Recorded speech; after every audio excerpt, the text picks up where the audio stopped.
Wala yan. Nako!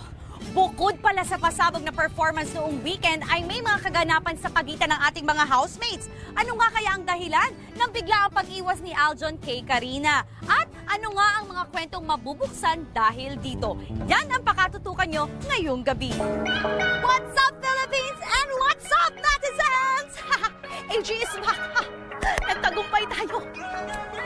Anyway, ang dapat yung pakatutukan ngayong gabi ay ang pagpasok ng pinakabagong official housemate ni Kuya na si Ali. Ano kaya ang mga naging eksena pagpasok niya sa loob ng bahay? At syempre, ang muli nilang pagkikita ng kanyang malapit na kaibigan noon sa Camp Star Hunt na si Reese. Yan ang aabangan nyo maya-maya lamang. Samantala, balikan muna natin ang naging malapit na pagkakaibiganan nga ni na Aljon at Karina. At bakit nga ba ito nauwi sa pag-iiwasan?